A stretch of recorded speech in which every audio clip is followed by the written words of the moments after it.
முத்துவேல் வச்ச பேர் வந்து தட்சிணாமூர்த்தி. அது வந்து கோயிலில் சாமிக்கு பேரை வச்சு வளர்த்தாரு. கடைசியில் இவருக்கு வந்து அந்த பேருக்கு மேலே பிடிக்கல, அதனால கருணாநிதியை மாற்றிக்கிட்டாரு.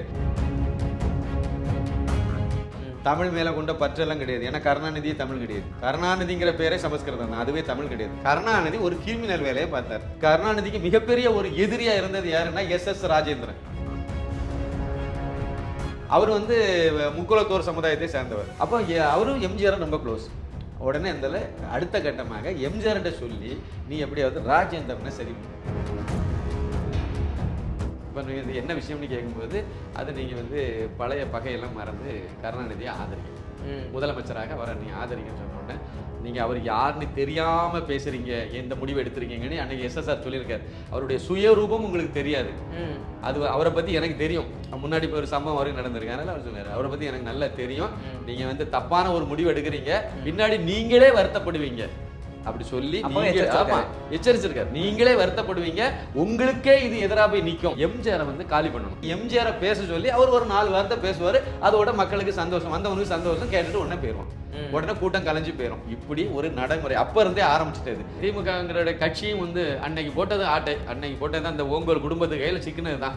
அன்னையில இருந்து ஒரு சாகிறது வரைக்கும் அவர் தான் தலைவர். கருணாநிதியை விட பல மடங்கு பெரிய ஆளு தான் எம்ஜிஆர். கட்சியை வளர்றதுக்கும் எம்ஜிஆர் ராமச்சந்திரன் தான் காரணம், ஆட்சியை பிடிக்கிறதுக்கும் எம்ஜிஆர் ராமச்சந்திரன் தான் காரணம். எம்ஜிஆருடைய ஆதரவை வச்சு எல்லாமே ஆகிட்டீங்க. அடுத்து என்ன பண்ணீங்க? எம்ஜிஆரை வெளியே தள்ளணும். வேலை முடிஞ்சு போச்சுல. இன்னொன்று, கருணாநிதி வந்து எப்பவுமே வந்து அவர் ஒரு நேர்மையான இதெல்லாம் கிடையாது. ஒரு சின்ன விஷயத்த நான் சொல்றேன். வனவாசம் கருணாநிதிக்கு கணையாளி போட்டது அண்ணாதுரை. ஓகே, வாங்கி கொடுத்தது யாருக்கு? கருணாநிதி தான். அதான் சாணக்கியத்தனம். இது மோசடி, பித்தலாட்டம். உதயநிதிக்காரு அவரை கொண்டு போய் நீங்க இப்போ துணை முதலமைச்சராக போறீங்க. இதெல்லாம் அன்னைக்கே அவர் செய்த பிளான், அதுபடி கரெக்டா அது போயிட்டே இருக்கு. ஓங்கோல் குடும்பம் இப்படிதான் இருக்கும். விபச்சாரிட்ட கொடுத்த பணத்தையே, உங்க பணத்தையும் உங்க கூட வந்த இன்னும் 2 பேருக்கும் கொடுத்த 150 ரூபாய் மொத்தமா புடுங்கிட்டு அங்க இருந்து வந்துட்டீங்க. அடுத்த லைன் எழுதுறாரு, ஒரு வாரம் வரை அதை ஒரு வெற்றி விழாவாகவே அவர் கொண்டாடினார். பணத்தை பிடிக்கிட்டு வந்தவர் ஒரு வாரம் வரைக்கும் அதை ஒரு வெற்றி விழாவாகவே அதை கொண்டாடினார். அந்த ரூபாயும் அன்று மிஞ்சியதை தவிர அடுத்து அதே மாதிரியான காரியத்துக்கு தான் பயன்பட்டது. இப்படிப்பட்ட ஒருவருடைய பேனாவுக்கு தான் நீங்க நினைவு சின்னம் வைக்கணும்னு சொல்லிட்டு மக்கள் வரி பணத்துல இருந்து பணத்தை ஒதுக்குறீங்க. இதுதான் இவங்களுடைய யோக்கியதை. கண்ணதாசன் தான் சொல்லியிருக்காரு, நான் சொல்லல. எப்படி சொல்றேன்? அப்படியே எழுதிட்டாரு. அதெல்லாம் அப்படியே தான் எழுதியிருக்காரு. இந்த திராவிடியா மாடல் கட்சி இதுல உள்ளவங்க இவங்க எல்லாருமே இப்படிப்பட்ட வாழ்க்கையை தான் வாழ்ந்துகிட்டு ஊருக்கு உபதேசம் பண்ணிட்டு இப்ப அலையுது இந்த கும்பல். இந்த அண்ணா அறிவாலயம்னு வச்சிருக்காங்கல்ல, அந்த இதுல சுதந்திர தினத்தை அன்று 2011 வரைக்கும் தேசிய கொடி ஏற்றினதே கிடையாது. அதனால இவங்களுக்கும் சுதந்திரத்துக்கும் எதுவும் கிடையாது, இவங்களுக்கு நேர்மைக்கும் எதுவும் கிடையாது, இவங்களுக்கு உண்மைக்கும் ஒன்று சம்பந்தம் கிடையாது, இவங்களுக்கும் உழைப்புக்கும் சம்பந்தம் கிடையாது, இவங்களுக்கு ஒழுக்கத்துக்கும் சம்பந்தம் கிடையாது. இந்த முன்னைக்கு வரைக்கும் அதே ஃபார்மர்கள் அப்படியே தான் போயிட்டே இருக்கு.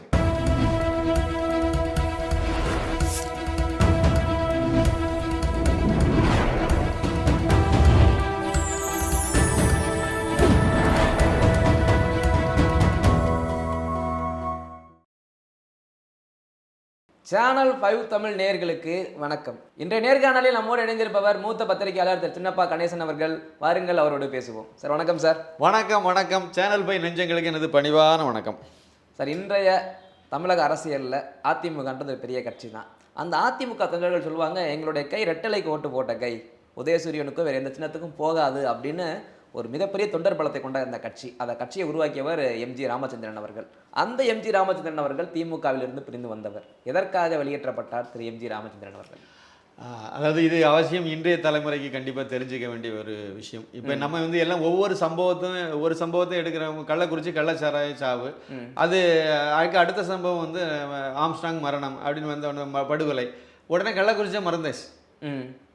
ரொம்ப பக்கத்தில் நடந்த சம்பவங்களே மறந்துட்டு அடுத்த வேலையை பார்க்க. இந்த மாதிரி வேகமாக போயிட்டு இருக்கக்கூடிய வாழ்க்கையில் நாம கொஞ்சம் பழையதையும் கொஞ்சம் பார்த்தோம் அப்படின்னா அரசியல் புரிதலுக்கு நல்லா இருக்கும். அந்த இன்றைய தலைமுறைக்கு, ஆமாம், இன்றைய தலைமுறைக்கு எல்லாருக்குமே அன்னைக்கு உள்ளவங்களுக்கும் மறந்ததை ஞாபகப்படுத்துற மாதிரி இருக்குன்னு நம்ம எடுத்துக்கலாம். அதனால நம்ம கொஞ்சம் சுருக்கம் முடிஞ்ச அளவுக்கு சுருக்கமாக சொல்கிறேன். முக்கியமான காரணம் வந்து யாருன்னா கருணாநிதி தான். அது எல்லாருக்கே சூத்திரதாரி அவராக தான் இருப்பார்.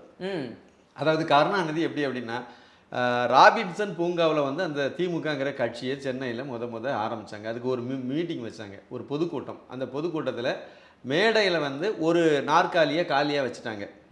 பாக்கி உள்ள தலைவர்கள் எல்லாம் இருந்தாங்க, மதியழகன், ஒரு அன்பழகன் எல்லாரும் இருந்தாங்க. ஆனால் வந்து நெடுஞ்செழியன் இவங்கெல்லாம். ஆனால் தலைவர் ஒரே ஒரு சீட்டை மட்டும் காலியாக போட்டுட்டு அண்ணாதுரை எல்லாருமே மற்ற நாற்காலியில் தான் உட்கார்ந்துருந்து அந்த மேடையில் கருணாநிதி இல்லை. அந்த முதல் கட்டத்தில் அந்த முக்கிய தலைவர்கள் இருக்காங்கல்ல, அண்ணாதுரை முதல் அன்னைக்கு தான் கட்சியை ஆரம்பிக்கிறாங்க. அதில் 2ஆம் கட்ட தலைவர்னு அதுக்கு அடுத்த லெவலில் வரக்கூடியதில் அந்த லிஸ்ட்லேயே இவர் இல்லாத இடத்துல தான் அன்னைக்கு உள்ள நிலவரம். அந்த கட்சி ஆரம்பிக்கும் போது ஒரு நாற்காலி காலியாக போட்டிருந்தார். எதுக்கு காலியாக போட்டிருந்தாரு அண்ணாதுரை அப்படின்னா, அந்த மீட்டிங்கில் பேசும்போது ஒரு 2.5 மணி நேரம் பேசியிருக்காரு அப்படின்னா 2 மணி நேரமும் வந்து ஈவே ராமசாமி நாயக்கரை நல்லா கழுவி ஊற்றிட்டார். ஒரு வளர்த்த மகளையே மனைவியா கல்யாணம் பண்ணிட்டார். அதுதான் மெயின் டாபிக். தான் இவங்க வந்து அந்த திராவிடியா கழகம் இருக்குல்ல, அந்த கழகத்திலிருந்து வெளியே வர்றதுக்கு சொல்லப்பட்ட காரணம் இதுதான். ஆனா உண்மையான காரணம் அது இல்லை. அது வந்து அவர் வந்து ஒரு நிலைப்பாட்டில் இருந்தார். நாங்கள் தேர்தலை சந்திக்க மாட்டோங்கிற இதில் போட்டியிட மாட்டோம் அப்படிங்கிற மாதிரி, பங்கெடுக்க மாட்டோங்கிற நிலைப்பாட்டில் ஈவே ராமசாமி இருந்தார். அவர்கிட்ட நல்லா சொல்லி பார்த்தாங்க. அப்படி இல்லைன்னா நம்ம கொள்ளையடிக்க முடியாது, ஏதாவது பண்ணால் தானே செய்ய முடியும்னு சொல்லி ஏதோ கோரிக்கை வச்சு பார்த்தாங்க. அவர் கேட்கல. அதனால தான் இவங்க வந்ததாக அந்த சமயத்தில் ஒரு கருத்து, முக்கியமான ஒரு கருத்து நிலவியது. ஆனால் இவங்க சொன்ன கருத்து, இவங்க பேசின வெளியே சொன்ன மக்களுக்கு சொன்ன கருத்து வந்து மணியம்மையை அவர் கல்யாணம் பண்ணிட்டாரு, மணியம்மையை அவர் மகளாக வளர்த்து அந்த வளர்த்த மகளையே அவர் கல்யாணம் பண்ணிட்டாரு அப்படின்னு சொல்லி குற்றச்சாட்டை வச்சு, அதனால நாங்கள் வெளியேறி வந்தோம் சொல்லிட்டு அவரை பற்றியே ஒரு 2 மணி நேரம் திட்டிட்டு கடைசியில் என்றைக்கு எப்படி இருந்தாலும் எங்களுக்கு வழிகாட்டி தந்தை பெரியார் தான் சொல்லி முடிச்சிட்டாங்க. அதுக்காக இந்த வெற்றி அடைச்சி, அதனால இந்த செயல் அவர் என்னைக்கு இருந்தாலும் எங்களுக்கு தலைவர் நாற்காலி காலியாக தான் இருக்கு. அதனால இந்த கட்சிக்கு திராவிட முன்னேற்ற கழகம்ங்கிறத கட்சிக்கு வந்து தலைவர் கிடையாது. பொதுச் செயலாளராக அவர் அண்ணாதுரை வந்து அன்னைக்கு அவர் பொதுச் செயலாளர், தலைவருங்கிற நாற்காலி காலியாக வச்சுட்டு அவர் என்னைக்கு இருந்தாலும் அவர் வருவார், அவருக்காக நாங்கள் போட்டு வச்சுருக்கோம். இதெல்லாம் பெரிய பித்தலாட்டம். அவரை எதிர்த்தே ஒரு கட்சி ஆரம்பிச்சு விட்டு அவருக்கு பேர்லேயே ஒரு இதை உருவாக்கி வச்சுக்கிட்டு அந்த ஒரு நாற்காலிக்கு அவருக்காக நாங்கள் போட்டிருக்கலாம் சொல்கிறது எவ்வளோ பெரிய சாணக்கிய தானே இது. அப்படி தானே பித்தலாட்டத்துக்கு பேர் சாணக்கிய தானே இவங்க வச்சுருக்காங்க. இப்படி தான் அதில் ஆரம்பித்து எல்லாமே பண்ணாங்க. அதனால தான் நீங்கள் பாருங்கள், தமிழ்நாட்டில் மட்டும்தான் அரசியல் கட்சியில் வந்து தலைவருங்கிற இடத்துக்கு பதிலாக பொதுச் செயலாளருங்கிற இடத்த முன்னிலைப்படுத்தி வச்சுருப்பாங்க. திருப்பி திமுகலேருந்து எம்ஜி ராமச்சந்திரன் அவர்கள் வெளியே வந்த போதும் அதுக்கு தலைவர் கிடையாது, பொதுச் செயலாளர் தான் அந்த கட்சிக்கு. அதிமுக இன்னைக்கு வரைக்கும் பொதுச் செயலாளர் தான் அந்த பதவி இருக்குமே ஒழிய தலைவருங்கிற பதவி இருக்காது. அதே மாதிரி தான் தேமுதிகன்னு விஜயகாந்த் ஆரம்பிக்கும் போது அதுக்கும் பொதுச் செயலாளர் தான், மதிமுக ஆரம்பிக்கும் போது அதுக்கும் பொதுச் செயலாளர் தான். இது இந்த திமுகலேருந்து வெளியே வந்தது. இல்லைன்னா அதை சார்ந்து வச்ச கட்சிகள் அனைத்துக்குமே தலைவர் இருக்க மாட்டாங்க. நாம் தமிழர் வேற, அவங்க வந்து தலைவர் இருப்பாங்க. காங்கிரஸ், பிஜேபி இதெல்லாம் வேற. இதில் முக்கியமான பாயிண்ட் இதை தான் நீங்கள் கேட்டதுக்கு நான் சொல்ல வரேன். இதில் வந்து அதில் மேடையில் கூட இல்லாமல் ஒரு கேரக்டர் இருந்தில்ல, அவர் தான் மு கருணாநிதி. அவருக்கு உண்மையான பேர் வந்து தட்சிணாமூர்த்தி தான். அவர் பிறந்த இது பிறக்கும்போது அவருக்கு வச்ச அவங்க தந்தையார் முத்துவேல் வச்ச பேர் வந்து தட்சிணாமூர்த்தி. அது வந்து கோயிலில் சாமிக்கு பேரை வச்சு வளர்த்தாரு. கடைசியில் இவருக்கு வந்து அந்த பேருக்கு மேலே பிடிக்கல, அதனால கருணாநிதியும் மாற்றிக்கிட்டாரு. தமிழ் மேலே கொண்ட பற்றெல்லாம் கிடையாது. ஏன்னா கருணாநிதி தமிழ் கிடையாது. கருணாநிதிங்கிற பேரே சமஸ்கிருதம் தான், அதுவே தமிழ் கிடையாது. அதனால் வந்து தமிழ் மேலே பற்றில் மாற்றிருக்காரு அப்படிலாம் ஒன்றும் கிடையாது. இதே ஃபார்முலாவை பின்பற்றி தான் திருமாவளவன் வந்து அவங்க அப்பாவுக்கு போய் பேரை மாற்றிட்டு நடந்தார். ராமசாமிங்கிற பேரை தொல்காப்பியன்னு மாற்றி, ஏன்னா இவருக்கு பேருக்கு முன்னாடி ஒரு தொல் வரணும். இரா அப்படின்னு போட்டால் நல்லா இல்லை, அதை தொல்லுன்னு மாற்றணும். எந்த ஜோசியும் சொல்லி கொடுத்தானே தெரில. உடனே அதுக்கு ஒரு தொல்லு போடணும்னா அப்பாவுக்கு பேரை மாற்றணும். மாற்றினா தானே அப்போ தொல்காப்பியன்னு மாற்றணும். ராமசாமிங்கிறது வந்து அது வந்து தமிழ் இல்லை. அதனால் வந்து அப்பனுக்கு பேரவே மாற்றின சுப்பையன் தான் வந்து திருமாவளவன். அப்பாவுக்கு பேர்லலாம் மாற்றினீங்கல்ல சார். உங்கள் நிர்வாகி இப்போ துணை பொதுச் செயலாளர் யாரு சார்? ஆளூர் ஷானவாஸ். சுத்தமான நெய்யினாலும் செய்யப்பட்ட தமிழோ ஷானவாஸ். மாற்ற வேண்டியது தானே அதை. எப்போ நம்ம கட்சி கொள்கை இது. நான் எங்கள் அப்பாவுக்கு பேரே தமிழில் மாற்றிருக்கேன், உன் பேரை மாற்றுன்னு சொல்ல வேண்டியது தானே, மாற்ற வேண்டியது தானே. கொண்டு விடுவாங்க. சரி இருக்கட்டு, விஷயத்துக்கு வரோம். இதே மாதிரி வந்து இவருக்கு பேர் வந்து ஒரிஜினல் பேர் வந்து தட்சிணாமூர்த்தி. அவர் வந்து கருணாநிதினு வச்சுக்கிட்டாரு. வச்சு அதுக்கு இந்த அரசியலில் நிறைய விஷயங்கள்லாம் பண்ணிட்டு வந்தார். இதில் வந்து மேடையில் இல்லாத ஒரு 2ஆம் கட்ட இல்லை 3ஆம் கட்ட லெவலில் தான் அவருடைய அன்னைக்கு இருந்த நிலவரம். அதுதான் கட்சி ஆரம்பிக்கப்பட்ட போது. அதுக்கு பிறகு படிப்படியாக கட்சியில் வளர்ந்து வந்து ஆட்சியும் பிடிச்சிட்டாங்க. 67ல் முதலமைச்சராக அண்ணாதுரை வந்து நாற்காலில் உட்கார்ந்தார். 1969 வந்து அவர் மரணம் அடைஞ்சிட்டார். அவர் இறந்த பிறகு யார் அடுத்த இது முதலமைச்சர் அப்படின்னு வரும்போது நெடுஞ்செழியன் தான் அதில் இருக்கார். ஏன்னா இவர் முதலமைச்சர் ஆன உடனே, அண்ணாதுரை முதலமைச்சர் ஆன உடனே கட்சியினுடைய பொதுச் செயலாளராக நெடுஞ்செழியன் வந்துட்டார். அப்போ நெடுஞ்செழியன் வந்து கட்சிக்கு தலைவராக இருக்காரு, ஆட்சிக்கு வந்து முதலமைச்சராக இவர் இருக்கார். இப்போ இவர் வந்து என்ன பண்றாருன்னா, அடுத்த முதலமைச்சர் நெடுஞ்செழியன் தான் வரப்போறாருன்னு சொல்லி எல்லோருக்கும் தெரிஞ்சது. ஏன்னா அவர் தான் சீனியாரிட்டியில முதல் ஆளா இருக்காரு. அதனால நெடுஞ்செழியன் தான் அடுத்து முதலமைச்சர் ஆக போறாருன்னு சொல்லி எல்லாரும் நம்பிட்டு இருந்த நேரத்தில் கருணாநிதி ஒரு கிரிமினல் வேலையை பார்த்தார். சாணக்கியத்தனம். ஆமா, இதுக்கு பேர் கிரிமினல் அயோக்கியத்தனம். என்ன பண்ணார்னா, நேரா போய் எம்ஜிஆரை போய் சும்மானாலும் வந்து சும்மா ஒரு கிண்டலுக்கு சொல்ற மாதிரி ஒரு இதுல வந்து டக்குன்னு சொல்லிட்டாரு, நீங்க முதலமைச்சரா இருக்கலாம்ல அப்படின்னு சொல்லிட்டு தூண்டி விட்டுட்டாரு அவரை. அப்ப அவரு என்ன பண்ணிட்டாரு, நீங்க இப்ப நான் என்ன வந்து நீங்க ஏன் நீங்க இருக்க கூடாதான்னு கேட்பீங்களா, இதே மாதிரி போட்டு வாங்குறது. இவரு ஒரு போட்டு இப்படி போட்டாரு, அவரு சொன்னாரு இல்ல கலைஞன் நீங்களே இருக்கலாமே அப்படின்னு சொல்லிட்டு டக்குன்னு இவரை பார்த்து தெரிஞ்சுட்டாரு. உடனே இவர் என்ன பண்ணிட்டாருன்னா, இது 2 பேருக்கு இடையில நடந்த உரையாடலை அப்படியே கொண்டு போய் எல்லா திமுகவில் உள்ள மூத்த தலைவர்கள் அத்தனை பேர்ட்டையும் இவர் வந்து நம்ம புரட்சி நடிகர் எம்ஜிஆர், அப்போ புரட்சி தலைவர் இல்லை நடிகர், புரட்சி நடிகர், அவர் வந்து இப்படி எம்ஜிஆர் இப்படி சொல்லிட்டாரு, சின்னவர், அவருக்கு அன்பா சொல்றது சின்னவர், அப்படி சொல்லிட்டாரு. நம்ம மரியாதையை சொல்லும்போது சின்னவருங்கிற வார்த்தை தான் அதிகமாக அப்போ அந்த காலகட்டத்தில் சின்னவர். ஆமா, அதுக்கு தான் இப்போ வந்து டூப்ளிகேட் இவர் வச்சிருக்காரு. சின்னவர்னு வச்சா சும்மா இல்லை, எம்ஜிஆர் மாதிரியே வர முடியுமா, அது வேற வச்சு இவங்க வந்து அவரை சின்னவர் இப்படி சொல்லிட்டாரு எல்லாத்தையும் பரப்பி இப்போ எல்லாரும் போய் எம்ஜிஆர் போய் கேட்டிருக்காங்க, என்னங்க நீங்கள் இப்படி போய் இவரை போய் நீங்கள் வந்து முதலமைச்சருக்கு பரிந்துரை பண்ணதா சொல்கிறாரு, நீங்கள் இப்படி சொல்லலாமான்னு கேட்கும்போது, அப்போ இவர் நான் சொல்லலைன்னு சொல்ல முடியாதுல்ல, உண்மையிலே சொன்னார்ல, அவர் ஒரு வெள்ளந்தியான மனிதர், நேர்மையான மனிதர். அப்போ வந்து நம்ம எதுக்கு சொன்னாரோ சொன்னது உண்மை தானே, சரி சொல்லியாச்சு. இப்போ என்ன பண்ண வேண்டியது இருக்கு, சொன்னதுக்காக இப்போ அவரை முதலமைச்சராக ஆக்க வேண்டியது இருக்கு. அன்னைக்கு இருந்த முக்கியமான ஒரு ஆள் எம்ஜிஆருக்கு கருணாநிதிக்கு மிகப்பெரிய ஒரு எதிரியா இருந்தது யாருன்னா SS ராஜேந்திரன். அவரும் நடிகர் தான், எம்எல்ஏ. அவர் வந்து முக்குளத்தோர் சமுதாயத்தை சேர்ந்தவர். அப்ப அவருக்கு பக்கத்துல 21 எம்எல்ஏ ஏதோ வந்து அவர் சொன்னா என்ன சொன்னாலும் செய்வாங்க, அந்த அளவுக்கு அன்னைக்கு இருந்திருக்காங்க. அவர் மிகப்பெரிய செல்வாக்கு பெற்ற ஒரு நடிகரும் கூட அன்னைக்கு. அப்போ அவரும் எம்ஜிஆரும் ரொம்ப க்ளோஸ். உடனே அடுத்த கட்டமாக எம்ஜிஆர்கிட்ட சொல்லி நீ எப்படியாவது ராஜேந்திரனை சரி பண்ணு, ஏன்னா எனக்கு அவன் கண்டிப்பாக ஓட்டு போட மாட்டான், என்ன ஏற்றுக்கவே மாட்டான். அது வந்து அப்பட்டமாக கருணாநிதிக்கு தெரிஞ்சதுனால எப்படியாவது அவரை சரி கட்டுன்னு சொல்லி பழையபடி எம்ஜிஆர்கிட்டே போய் சரி எப்படியோ எம்ஜிஆர் இவரே கருணாநிதி இருந்துட்டு போட்டுங்கிற மாதிரி எம்ஜிஆரும் ஒத்துக்கிட்டு ஆதரவு. இப்போ கருணாநிதிக்காக ஆதரவு திரட்ட வேண்டிய நிர்பந்தம் எம்ஜிஆருக்கு வந்து போச்சு.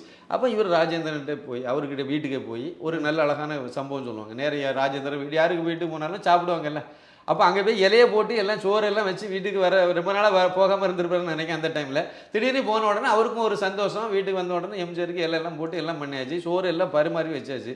நான் சோறை சாப்பிடணும்னா எனக்கு நீ ஒரு இதை ஒத்துக்கணும், எனக்கு ஒரு சின்ன இதை நீ பண்ணணும், நான் சொல்லுவேன் நீ அதை செய்யணும், எனக்காக நீங்கள் பண்ணணும் அப்படின்னு சொல்லிட்டு ஒரு கோரிக்கை வச்சுட்டாரு. அதனால நீ என்ன கோரிக்கையாக இருந்தாலும் நம்ம அப்புறம் பார்ப்போம், நீங்கள் முதல் சாப்பிடுங்க அப்படின்னு சொல்லிட்டு அவரு சொல்லியிருக்காரு. இல்லை நீ சொன்னாதான் நான் கையை வைப்பேன் அப்படிங்கிற மாதிரி இவர் ஒரு அடம் பிடிச்சிருக்காரு. உடனே அந்த சரி நான் செய்கிறேன் அப்படின்னு சொன்ன உடனே சரி செய்கிறேன்னு சொன்ன உடனே சரி இப்போ சொல்லுங்கள் சாப்பிடுங்க. சாப்பிட்டாச்சு. இப்போ நீங்கள் இது என்ன விஷயம்னு கேட்கும்போது அதை நீங்கள் வந்து பழைய பகையெல்லாம் மறந்து கருணாநிதியை ஆதரிக்கணும், முதலமைச்சராக அவரை நீங்கள் ஆதரிக்கணும்னு சொன்ன உடனே நீங்கள் அவர் யாருன்னு தெரியாமல் பேசுகிறீங்க, எந்த முடிவு எடுத்துருக்கீங்கன்னு அன்றைக்கி SSR சொல்லியிருக்கார். அவருடைய சுயரூபம் உங்களுக்கு தெரியாது, அது அவரை பற்றி எனக்கு தெரியும், முன்னாடி இப்போ ஒரு சம்பவம் அவருக்கு நடந்திருக்கு, அதனால் அவர் சொன்னார் அவரை பற்றி எனக்கு நல்லா தெரியும், நீங்கள் வந்து தப்பான ஒரு முடிவு எடுக்கிறீங்க, பின்னாடி நீங்களே வருத்தப்படுவீங்க அப்படி சொல்லி எச்சரிச்சிருக்காரு. நீங்களே வருத்தப்படுவீங்க, உங்களுக்கே இது எதிராக போய் நிற்கும் பின்னாடி, அப்படிதான் நடக்கும், எனக்கு நல்லா தெரியும், அனுபவம் பட்டிருக்கேன்னா. அதனால நீங்க இது செய்த மிகப்பெரிய மாபெரும் தவறு. இந்த முடிவை நீங்க என்ன இருந்தாலும் நான் வாக்கு கொடுத்துட்டேன், அவர் சொன்ன ஒரே வார்த்தை நான் வாக்கு கொடுத்துட்டேன், அதனால நான் அதை வந்து காப்பாற்றி ஆகணுங்கிற ஒரு நிர்பந்தம். சரி உங்களுக்காக நான் ஒத்துக்கிட்டேன், கண்டிப்பாக பண்ணணும்னு சொல்லி இப்படிலாம் ஆதரவை திரட்டி எம்எல்ஏ ஆயிட்டார், முதலமைச்சர் ஆயிட்டார். முதலமைச்சர் நாற்காலியில் உட்கார்ந்த உடனே இப்போ வந்து நெடுஞ்செழியன் என்ன சொல்றாருன்னா, ஆட்சிக்கு தான் நீ தலைவன், கட்சி என் கையில் இருக்கு, நான் தான் கட்சிக்கு தலைவர், அதனால வந்து அதெல்லாம் ஒன்றும் பண்ண முடியாது, பார்த்துக்கலாம் அப்படின்னு சொல்லிட்டு அவர் சொன்ன உடனே இப்போ இதில் இருந்த உடனே இப்போ இதுக்கு எம்ஜிஆருடைய ஆதரவெல்லாம் திரட்டி எடுத்து இதை பண்ணியாச்சு. அடுத்த ஸ்டெப் ரெண்டாவது வருது. ரெண்டாவது என்ன பண்ணேன்னா, அந்த முதலமைச்சர்ல இருந்து அப்படியே ஒவ்வொரு எம்எல்ஏயும் கைக்குள்ள கொண்டு வந்து எல்லா அதிகாரத்தையும் ஃபுல் அதிகாரத்தையும் பயன்படுத்திட்டு இப்போ கட்சியினுடைய தலைவராகவே ஆயிட்டார். தலைவர் நாற்காலி காலியாக இருந்ததுல, திமுக என்ற கட்சியினுடைய தலைவர் நாற்காலி காலியா இருந்ததை சதி பண்ணி கடைசியில் அவரே தலைவருங்கிற இடத்துல இப்போ தலைவர்னா பொதுச் செயலாளரோட மேல் போஸ்டிங் வந்துட்டல, அப்போ நீங்கள் அவர் சொல்றதுன்னு கேட்கணும். அப்படி முதலமைச்சர் நாற்காலியை கைப்பற்றி ரெண்டாவது தலைவருக்கு திமுகங்கிற கட்சியும் வந்து அன்னைக்கு போட்டது ஆட்டை, அன்னைக்கு போட்டது அந்த ஓங்கோல் குடும்பத்து கையில் சிக்கினது தான். அன்னையிலேருந்து அவர் சாகிறது வரைக்கும் அவர் தான் தலைவர். அவர் செத்த பிறகு அவருக்கு பையன் மு.க. ஸ்டாலின்காரு தலைவர். இவருக்கு பிறகு இவர் தான் தலைவர்னு இப்போ அடையாளப்படுத்திட்டாங்க. உதயநிதிக்கார இப்போ இளவரசருக்கு பட்டம் சுட்டு போது கொண்டு வந்துட்டாங்க. இதுதான் அப்போ நடந்த விஷயம். இதுக்கு அடுத்த இது வரும்போது எந்த எம்ஜிஆரால இவர் வந்து இவ்வளவு உயரத்துக்கு வந்தார், முதலமைச்சர் நாற்காலியில் உட்கார முடிஞ்சதோ, எந்த எம்ஜி ராமச்சந்திரனால இவர் வந்து திமுகவுக்கு தலைவராக முடிஞ்சதோ, இது அவ்வளவு இவர் நன்றி கெட்ட ஒரு ஆளு தானே, சூத்திரதாரி தானே. அதனால வந்து ஒரு நல்ல எண்ணம் உள்ளவர்னு சொல்ல முடியாதுல்ல. அதனால வந்து இவர் என்ன பண்ணாருன்னா அடுத்த கட்டமாக வரும்போது இந்த சரியான சந்தர்ப்பம் வரும்போது பார்த்தாரு, இனிமேல் எம்ஜிஆரை வந்து காலி பண்ணணும். ஏன்னா எம்ஜிஆர் வந்து எப்படிப்பட்ட ஆள் அப்படின்னா, அண்ணாதுரையில் அதாவது தமிழகத்தில் முதல் ஆட்சி அமைக்கிறதுக்கு திமுக ஆட்சி அமைக்கக்கூடிய அளவுக்கு அப்படியே வளர்ச்சி அடைஞ்சு வரும் மக்கள் மத்தியில் அந்த திமுகங்கிற கட்சியை கொண்டு போய் சேர்க்கறதுக்கு போடக்கூடிய பொது கூட்டங்கள்லாம் அண்ணாதுரையும் பேசுகிறாரு, எம்ஜிஆரையும் பேச வச்சுருவாங்க. கருணாநிதி பேசுகிறது அதெல்லாம் பெரிய பேச்சு இல்லை. ஏன்னா மற்ற பெரிய தலைவர்கள் ஆரம்பத்தில் அவங்க எல்லாம் ரொம்ப முன்னோடிகளாக இருந்து ரொம்ப பெரிய லெவலில் இவங்களை விட பெரிய ஆளெல்லாம் அவங்க இருந்துங்க. பேராசிரியர் அன்பழகன், அப்புறம் வந்து நெடுஞ்செழியன், இவங்க எல்லாம் வந்து அப்புறம் வந்து ஈவிகே சம்பத், அவங்கெல்லாம் பெரிய லெவலில் தான் எல்லாம் பண்ணியிருக்காங்க. அதனால் இவர் அதுக்கு கீழே தான் இருந்திருக்காரு. ஆனால் எம்ஜிஆருக்கு ஒரு முக்கியத்துவம், ஏன்னா ஒரு பெரிய நடிகர், பெண்கள் செல்வாக்கு பெற்ற ஒரு நடிகர். ஏகப்பட்ட எம்ஜிஆர் பேசுறாருன்னா பெண்கள் கூட்டம் வந்துடும். பொதுவாக எல்லா கூட்டமும் வந்துடும், இளைஞர் கூட்டமும் வந்துடும். எல்லாம் எம்ஜிஆருக்காக கூட்டம் வரும், அண்ணாதுரைக்காக வராது, வேற எந்த திமுக தலைவர்களுக்காகவும் வரல. இப்படி ஒரு சூழ்நிலை இருக்கும்போது அந்த கூட்டத்தில் எம்ஜிஆர் ஏன்னா எம்ஜிஆர் சின்ன ஆளு தானே, அண்ணாதுரை அளவுக்கு பெரிய ஆள் கிடையாது. அப்போ எம்ஜிஆரை முதல் பேச வச்சு முடிச்சிருவாங்கல்ல, அதான முறை. லாஸ்ட்ல யார் வந்து சிறப்பு விருந்தினரோ அவர் தான் வந்து கடைசியாக பேசுவார், அப்புறம் நன்றியோட முடிஞ்சிடும். இதுதான் மேடை, இது கலாச்சாரம், இதுதான் இப்படி தான் நடைமுறையில் இருக்கு. ஆனால் எம்ஜிஆர் பேசி முடிஞ்ச உடனே அவர் 4 வார்த்தை தான் பேசுறது, ரொம்ப அதிகமாக பேசுறதும் கிடையாது. ஆனால் உள்ளத்தில் இருக்கக்கூடியது அப்படியே பேசுவார், 4-5 வார்த்தையை பேசி முடிச்சிருவாரு. முடிச்ச உடனே கூட்டம் கிளம்பி போயிடும். இவர் பண்ணோன்னா கூட்டம் போயிடும். அப்புறம் மேடையில் இருக்கக்கூடிய அண்ணாதுரையும் இவங்க தான் மட்டும்தான் இருக்கணும். இங்கே முன்னாடி வெறும் சேர் தான் கிடக்கும். அப்போ அன்றைக்கி சேர்லாம் போட்டுக்க மாட்டாங்க, தரல தான் உட்காந்துருப்பாங்கன்னு நினைக்கிறேன். அந்த எதிரில் உட்காந்து கேட்குற ஆடியன்ஸ் இருக்க மாட்டாங்க, மக்கள் இருக்க மாட்டாங்க. அப்போ வெறும் மைக்கில் சும்மா தான் பார்த்து பேசணும், வெறும் மைதானத்தை பார்த்து தான் பேச வேண்டிய நிர்பந்தம் ஆகிப்போச்சு. உடனே அண்ணாதுரை சொன்ன வார்த்தை தான், இது வந்து உனக்காக கூட்டம் சேர்க்கறது, ஆனால் என்னுடைய வார்த்தையை கேட்குறதுக்கு அவங்கள கேட்க வைக்கணும். அப்போ கூட்டத்தை கூட்டுறதுக்கு நீ, பேசுறதுக்கு நான் அப்படின்னு சொல்லி இவங்க ஒரு இதை வச்சு அந்த அடிப்படையில் எம்ஜிஆரை வந்து அண்ணாதுரை பேசின பிறகு பேச வச்சிருக்காங்க. இந்த மாதிரி சபை மரபே கிடையாது தமிழ்நாட்டில், எங்கேயுமே கிடையாது. சிறப்பு விருந்தினர் பிரதமர்னா பிரதமர் தான் பேசுவார், சிறப்பு விருந்தினர் முதலமைச்சர்னா முதலமைச்சர் தான் பேசுவார். சீஃப் கெஸ்ட் ஒரு ஆளை நம்ம கூட்டிகிட்டு வரோன்னா அந்த சிறப்பு விருந்தினர் தான் கடைசியாக பேசுவாங்க. மற்றவங்க எல்லாம் முதல் பேசி எல்லாம் முடிச்சிருவாங்க, கடைசியாக அவர் பேசுவாங்க, எல்லாரும் கை தட்டுவாங்க, ஆரம்பிப்பாங்க, எல்லாம் முடிப்பாங்க. அப்புறம் நன்றி உரை சொல்லும்போது எழுந்திச்சு போயிட்டே இருப்பான், போகிற போக்கில் காதலை விட, அவ்வளோதான். அதான் இருக்கும். இன்னும் நன்றி உரை ஆரம்பிச்சோடனே கிளம்பிடுவாங்க, ஏன்னா இவர் பேசி முடிச்சோடனே கிளம்பிடுவாங்க. ஆனால் எம்ஜிஆருக்காக இப்படி ஒரு நடைமுறையை மாற்றி அண்ணாதுரை வந்து மணிக்கணக்கில் அவர் முழங்குறதெல்லாம் முழங்கி முடித்த பிறகு தான் வந்து எம்ஜிஆரை பேச சொல்லி அவர் ஒரு 4 வார்த்தை பேசுவார். அதோட மக்களுக்கு சந்தோஷம், வந்தவனுக்கு சந்தோஷம், கேட்டுட்டு உடனே போயிடுவான், உடனே கூட்டம் கலைஞ்சு போயிடும். இப்படி ஒரு நடைமுறை அப்போ இருந்தே ஆரம்பிச்சிட்டது. அப்போ அதெல்லாம் வச்சு தான் அதே மாதிரி எம்ஜிஆருடைய படங்கள் அனைத்தையும் பாருங்கள், பெரும்பாலான படங்களில் இந்த திமுகனுடைய கரை வேட்டி தான் கட்டியிருப்பார், கருப்பு சிவப்பு வேட்டி பார்டரோடு தான் நடிச்சிருப்பார். நிறைய படங்களில் பாருங்கள் இருக்கும். அதே மாதிரி அவருடைய பாடல்கள் வரிகள் அதெல்லாம் இருக்கும். அதெல்லாம் அந்த கட்சியினுடைய இதெல்லாம் கொண்டு வந்திருப்பார், திமுகனுடைய இதே கொண்டு வந்து அப்படியே தான் கட்சியை வளர்த்ததில் கருணாநிதியை விட பல மடங்கு பெரிய ஆள் தான் எம்ஜிஆர். பாமரண்டை கொண்டு சேர்த்ததும் கட்சி அவர் தான். சாதாரண தொண்டனெல்லாம் திமுக பக்கம் இழுத்துட்டு வந்ததும் அவர் தான். அதுக்கு முன்னாடி இருந்த கட்சி பெரிய கட்சி இருந்தது காங்கிரஸ் தானே, எல்லாத்தையும் கொண்டு வந்ததே அவர் தான். இளைஞர்கள் எல்லாம் இந்த பக்கம் ஈர்த்துட்டு வந்தது இவர் தான். அண்ணாதுரை பேசினாரு, பேச்சை வச்சு வந்தாங்க எல்லாம் படித்த மக்கள் மத்தியில் தான். பாமர மக்கள் எல்லாம் அண்ணாதுரை செல்லகாசு ஆயிட்டார் அந்த நேரத்தில். அதான் நான் சொல்லிட்டேன் விளக்கமா. இப்படிப்பட்ட சூழ்நிலையில் கட்சியை வளர்றதுக்கும் எம்ஜி ராமச்சந்திரன் தான் காரணம், ஆட்சியை பிடிக்கிறதுக்கும் எம்ஜி ராமச்சந்திரன் தான் காரணம். எல்லாம் முடிஞ்சு இப்போ வந்து நீங்கள் வந்து முதலமைச்சர் அவர் இறந்த பிறகு முதலமைச்சர் ஆகிறதுக்கும் நீங்கள் அவருடைய பயன்படுத்திட்டீங்க. அடுத்து நீங்கள் வந்து கட்சியினுடைய தலைவர் ஆகிறதுக்கும் உங்கள் அதிகாரத்தையும் பயன்படுத்தி எம்ஜிஆருடைய ஆதரவையும் வச்சு எல்லாமே ஆகிட்டீங்க. அடுத்து என்ன பண்ணீங்க? எம்ஜிஆரை வெளியே தள்ளணும், வேலை முடிஞ்சு போச்சுல, இப்போ அவரை தள்ளணும். அப்போ என்ன பண்ணணும் அப்படின்னா எம்ஜிஆருக்கு நிகரான ஒரு நடிகனை உருவாக்கணும் அப்படின்னு சொல்லி அவருக்கு மகன் யார், கருணாநிதிக்கு இதில் கருணாநிதிக்கு ஒரு வரலாறு இருக்குது, அது நிறைய வரலாறு இருக்குது, அதில் ஒரு வரலாறு இருக்குது. அவருக்கு 3 மனைவிகள், வெளியே தெரிஞ்ச அளவில் 3 மனைவி. முதல் மனைவி பேர் பத்மாவதி, அந்த மகன் தான் வந்து மூகா முத்து. 2வது மனைவிக்கு பேர் தயாள், அந்த அம்மாவுக்கு மகன் தான் வந்து மூகா அழகிரி, மூகா தமிழரசு, மூகா ஸ்டாலின், செல்வி இவங்கெல்லாம். அப்புறம் 3வது மனைவி தான் வந்து ராசாத்திக்கு மகன் தான் கனிமொழி. இது வந்து ஒரு இது இருக்குது. அதில் முதல் மனைவியினுடைய மகன் இருக்கார்ல மூகா முத்து, அவரை வந்து நடிகராக்கி அவர் வந்து பூக்காரி, பிள்ளையோ பிள்ளை, சமையல்காரன், அணையா விளக்கு, இது அவ்வளோ. நீங்கள் அந்த படத்தை பழைய இது வந்து யூடியூப்பில் இருக்கும், எடுத்து பாருங்க, எம்ஜிஆர் மாதிரி எப்படிம்பார். அந்த காஸ்டியூம்ல இருந்து எல்லாமே எப்படி இருக்கும். இவர் அப்பா முதலமைச்சர், அதனால் வந்து அவரை வந்து நல்ல பெரிய டெக்னீஷியன்லாம் வச்சு தான் படம் எடுத்திருப்பாங்க. செலவு அள்ளி வீசியிருப்பாங்க. அதில் பெரிய பெரிய நடிகர் லட்சுமி, அது அன்னைக்கு பீக்கில் இருந்த நடிகைகளெல்லாம் தான் கூட இவருக்கு கம்பேராக போட்டிருப்பாங்க, இந்த ஜோடியாக போட்டு வச்சுருப்பாங்க. இசையமைப்பாள பெரிய அளவில் இருப்பாங்க, எல்லாரும் பெரிய பெரிய ஆட்களே வச்சுருப்பாங்க. பாடகர்ல இருந்து ஆரம்பித்து எல்லாமே போட்டிருப்பாங்க. இவர் வந்து ஒரு 4-5 படத்தையும் நடித்து எம்ஜிஆர் மாதிரியே பின்பற்றி வந்தார். என்ன இருந்தாலும் எம்ஜிஆரை மாதிரி வந்து எம்ஜிஆரை பீட் பண்ணுறது சாத்தியம் இல்லைல்ல, அது காணாமல் போயிட்டார். இன்னைக்கு வந்து எம்ஜிஆர் தான் நிற்கிறாரு, அவர் இல்லை. அடுத்த அதில் அவருக்கு புகழை ஒன்றும் செய்ய முடியலை, அவரை எதுவுமே பண்ண முடியலைன்னு சொன்னோன்னே அதுக்கு மதுரை முத்து அவரெல்லாம் நிறைய இதெல்லாம் அவங்கெல்லாம் நிறைய அரசியல் பண்ணியிருப்பாங்க. அதில் இதுக்கு அடுத்த லெவல் தான் எம்ஜிஆர் வந்து ஒரு முக்கியமான ஒரு விஷயத்தை எடுத்து முன் வச்சார். அதை நான் வந்து நம்ம வந்து திமுக, நான் திமுகன்னா நான் வந்து சாகிறது வரைக்கும் நான் திமுக தான், திமுகனாலே நான் திமுக தான், அதில் எந்த சந்தேகமும் இல்லை. நான் மட்டுமே திமுகன்னு சொல்லலை. மேடையிலே அவர் பேசின வார்த்தைகள், எம்ஜிஆரே பேசின வார்த்தைகள்.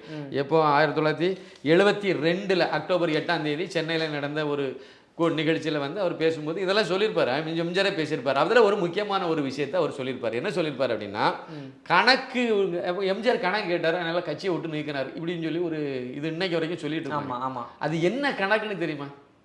எல்லாரும் என்ன நினச்சிட்டு இருப்பாங்க, ஏதோ வந்து அன்னைக்கு கட்சி தலைவருங்கிற முறையில் இவர் இருந்தார், பொருளாளருங்கிற இடத்துல வந்து எம்ஜிஆர் இருந்தார், அதனால கட்சியினுடைய வரவு செலவு கணக்கில் ஏதோ தப்பு பண்ணிட்டாங்க, அதை எம்ஜிஆர் கேட்டார், அதனால கட்சியை விட்டு நீக்கிட்டாங்க. இப்படி தானே புரிஞ்சிருப்பாங்க. ஆமாம், நமக்கு தெரிஞ்சது அதுதான். ஆமாம், இப்படி தானே எல்லாரும் ஏற்றுக்க முடியும், நம்மளும் அப்படி தான் நினைக்க முடியும். அப்படி தானே அது பார்த்தா அப்படி தான் இருக்கும். இவர் அந்த கணக்கெல்லாம் ஒன்றும் கேட்கல. திமுகவில் இருக்கக்கூடிய வட்ட செயலாளர்ல இருந்து ஒன்றிய செயலாளர், மாவட்ட செயலாளர், அதுக்கு மேலே உள்ள இது எம்எல்ஏக்கள், எம்பிக்கள், மந்திரிகள், இவங்க எல்லாரும் கணக்கு சொல்லணும்னு சொன்னார். பொதுக்குழுவில் சப்மிட் பண்ணணும்னு சொன்னார். உங்களுடைய சொத்து இதுக்கு முன்னாடி என்ன இருந்துச்சு, இப்போ என்ன இருக்குங்கிறத நீங்கள் காணிக்கணும், வெளிப்படையாக சொல்லணும்னு சொன்னார். கொள்ளையடிக்க கூடாதுன்னு சொன்னார். லஞ்சம் வாங்கி நீங்கள் குறிப்பாக சம்பாதிக்க கூடாதுன்னு சொன்னார். அப்படி யாராவது பண்ணியிருந்தாங்கன்னா அவங்க கட்சியை விட்டு நீக்கணும்னு சொன்னார், நடவடிக்கை எடுக்கணும்னு சொன்னார். இது நல்ல விஷயம் தானே? ஆமாம், இது நல்ல விஷயம் தானே? அதான் ஒரு பொதுக்குழுவில் இதை வந்து பண்ண போகிறோம், பொதுக்குழுவில் இதை ஏற்றுக்கணும், அப்படி பொதுக்குழுவில் வந்து அதை ஒத்துக்கலை, அதெல்லாம் முடியாதுன்னு சொன்னால் நான் மக்கள்கிட்ட போய் இதை பற்றி பேசுவேன்னு சொல்லிட்டார். அவர் அடிச்சிட்டார், ஒரே அடி அப்போ பிடிச்சிட்டார். இதுதான் அவர் கணக்கு கேட்டது, இந்த கணக்கை தான் சொன்னார். அதுக்கு எம்ஜிஆர் கருணாநிதி அங்கேருந்து கள்ள ட்ரெயின் ஏறி வரும்போது என்ன இருந்துச்சு, இப்போ என்ன இருக்குது, அதை நீங்கள் சொல்லுங்க. ஓ, இந்த கணக்கு தான், இந்த கணக்கு. அதே மாதிரி நீங்கள் ஒவ்வொருத்தருக்கும் சொல்லுங்க, எம்எல்ஏ இருக்கவங்களும் சொல்லுங்க, எம்பியா இருக்கவங்களும் சொல்லுங்க. நல்ல விஷயம் தானே, சொல்லிட்டு போக வேண்டியது தானே. அதாவது திருட்டுத்தனமாக சம்பாதிக்கணும்னு கொள்ளையடிக்க கூடாதுன்னு சொன்னார். அன்னைக்கு அவர் சொன்னதை கேட்டிருந்தாலே கட்சி சீர்திருத்தமாயிருக்கும். நல்ல விஷயத்தான் தான் அவர் முன்னெடுத்து வச்சார். இப்போ வந்து பாராளுமன்றத்தில் வந்து எம்பிக்கள் எல்லாம் அவருடைய சொத்து கணக்கு காணிக்கணும், அமைச்சர்கள் எல்லாம் காணிக்கணும்னு இப்போ நம்ம சொல்லிட்டு இருக்கிறது அன்னைக்கு அவர் 72 சொல்லியிருக்காரு எம்ஜிஆர். சொல்லி நீங்கள் வந்து அப்போ தான் நேர்மை இருக்க முடியும். ஒரு பொது வாழ்க்கையில் தூய்மை, நேர்மை, உண்மை இதெல்லாம் இருக்கணும்னா இதெல்லாம் செய்தால் தான் சரியாக இருக்குங்கிற ஒரு நல்ல நோக்கத்தில் தான் அவர் முன்னெடுத்திருக்காரு. காரணம் என்ன வேணாலும் வச்சுட்டு போங்க, ஆனால் இதை தான் அவர் சொந்த கணக்கை தான் அவர் காணிக்கணும். பொதுக்குழுவில், அதுவும் திமுகவினுடைய பொதுக்குழுவில் ஒவ்வொருத்தரும் அறிவிக்கணும். அப்போ அன்னைக்கு முதலமைச்சர் இருந்த யார்? கருணாநிதி 72. அப்புறம் வந்து அமைச்சர் பெருமக்கள் எல்லாம் வாசிக்க வேண்டியது இருக்கும். எல்லாரும் கொள்ளையடிக்க ஆரம்பிச்சிட்டாங்க, கொள்ளையடிச்சிட்டாங்க. அப்போவே கொள்ளையடிச்சு ஊழல் கெட்ட பேரெல்லாம் ஸ்டார்ட் ஆன நேரம் அது. அப்போ வந்து விஞ்ஞான ரீதியில் அப்போவே ஆரம்பிச்சிட்டாரு கருணாநிதி. அப்போ இதை அவ்வளோத்தையும் சொல்லணும். எப்படி சொல்லுவாங்க? அப்போ அவரை கட்சியை விட்டு நீக்கணும். இதுதான் காரணம். இதில் இருந்து தான் நீக்கினாங்க. வந்து அவருடைய செல்வாக்கை குறைக்கலான்னு பார்த்தாங்க, குறைக்க வாய்ப்பு இல்லை. அது நீக்கின உடனே என்னன்னா, எம்ஜிஆர் பக்கத்தில் யாரும் வரல. எம்ஜிஆர் கூட எந்த அமைச்சர்களும் வரல. ஒரே ஒரு எம்எல்ஏ வந்ததா சொல்லுவாங்க. பெரிய அளவில் மாவட்ட செயலாளர்கள் அவங்க எல்லாம் யாருமே வரல. எம்ஜிஆர் தான் தனியாக தான். எல்லாமே ஊழல் தானா? ஆமாம், மோசடி தான். அவர் வெளியே வந்தார். வந்து அதுக்கு பிறகு அவர் வந்து திண்டுக்கல் இடைத்தேர்தல், பிரபலமான இடைத்தேர்தல் அதை சொல்லுவாங்க. அங்கே வந்து எம்பி எலெக்ஷன் இடைத்தேர்தல் அதில் வந்து அன்னைக்கு காமராஜர் உயிரோடு இருந்த நேரம். அவர் காமராஜர் அன்னைக்கு 2வது இடத்துல ஓட்டு வாங்கினார். முதல் வெற்றி பெற்றது எம்ஜிஆர். காமராஜர் விட்ட வேட்பாளர் 2வது இடம், கருணாநிதி ஆளுங்கட்சி 3வது இடம். எவ்வளோ கேவலமான தோல்வி இது! திண்டுக்கல் இடைத்தேர்தல் அது ஒற்றை நபராக வந்து ஜெயிச்சுட்டு போயிட்டார். ஆமாம், அவர் திமுக அதிமுக சார்பில் விட்ட வேட்பாளர். கட்டமைப்பு கிடையாது அதிமுகவுக்கு. கட்சி ஆரம்பிச்சாச்சு, ஆனால் அதுக்கு எந்த கட்டமைப்பும் கிடையாது. எல்லா இடமும் நிர்வாகிகளை போடலை, எல்லாமே இல்லை. ஆனால் மக்கள் ஆதரவு இவருக்கு பக்கம் இருக்குங்கிறது அப்பட்டமாக வெளிப்பட்டு போச்சு. அதே மாதிரி இன்னொன்று கோயம்புத்தூர் கிழக்குன்னு நினைக்கிறேன், அங்கே ஒரு இடைத்தேர்தல், அது எம்எல்ஏ இடைத்தேர்தல், அதுலேயும் எம்ஜிஆர் தான் வெற்றி பெற்றார். கடைசியில் அதுக்கு பிறகு வந்த பொது தேர்தலையும் எம்ஜிஆரே வெற்றி பெற்றார். அது பிறகு கடைசியில் அவர் மரணமாக அடைகிறது வரைக்கும் எம்ஜிஆர் கடைசியில் அது அமெரிக்காவில் ஆஸ்பத்திரியில் போய் அட்மிட் ஆகியிருந்த போது கூட கருணாநிதி என்ன சொன்னார், என் நண்பன் கருணாநிதி எம்ஜிஆர் அவர் வந்து எனக்கு ஓட்டு போட்டு என்னை வெற்றி பெற வைங்க, நான் எம்ஜிஆர் திருப்பி வந்த உடனே நான் அவர்கிட்ட பதவியை கொடுக்குறேன்னு சொல்லி பிச்சை எடுத்தாலும் கருணாநிதி. இவ்வளவு கீழே இறங்கி கேவலமாக மக்கள்கிட்ட போய் பிரச்சாரம் பண்ணி மக்களை ஏற்றுக்கல. எம்ஜிஆர் இந்த பக்கமே வரலாம், ஆனால் அவர் தான் வெற்றி பெற்றார். எப்படி எதிர்கட்சியில், அதாவது திமுக இருந்துகிட்டு திமுக அவர் திமுக எம்ஜிஆர் வந்து முதலமைச்சர், அவருக்கு உடம்பு சரியில்லை, அவர் வந்து அமெரிக்காவுக்கு ட்ரீட்மெண்ட்டுக்கு போயிருக்காரு. அப்போ போன நேரத்தில் அவரை வச்சு இங்கே பிரச்சாரம் பண்ணுறாங்க. எம்ஜிஆருக்கு வேட்பாளரே அமெரிக்காவில் இருக்காரு, ஆனால் இங்கே பிரச்சாரம் பண்ணுறாரு, கருணாநிதி பிரச்சாரம் பண்ணுறாரு. அவர் திமுகவில் இருந்து அவர் பிரச்சாரம் பண்ணுறாரு, நீங்கள் அண்ணா திமுக ஓட்டு போடாதுங்க, எனக்கு ஓட்டு போட்டு என்ன வெற்றி பெற வைங்க, நான் முதலமைச்சராக இருக்கேன், நண்பன் எம்ஜிஆர் வந்த உடனே அவரு கையில் பதவியை கொடுத்துறேன் சொன்னாரு. அப்படியே கொடுத்துறேன், ஆமா பதவியை நான் அப்படியே கொடுத்துறேன், முதலமைச்சரை நான் அப்படியே அவரு கையிலே கொடுத்துறேன். அவன் அண்ணா திமுக போய் சேர வேண்டியதானே, கட்சியை கலைச்சிட்டு அண்ணா திமுக போய் கலைச்சிட்டு போக வேண்டியது. பித்தலாட்டம்.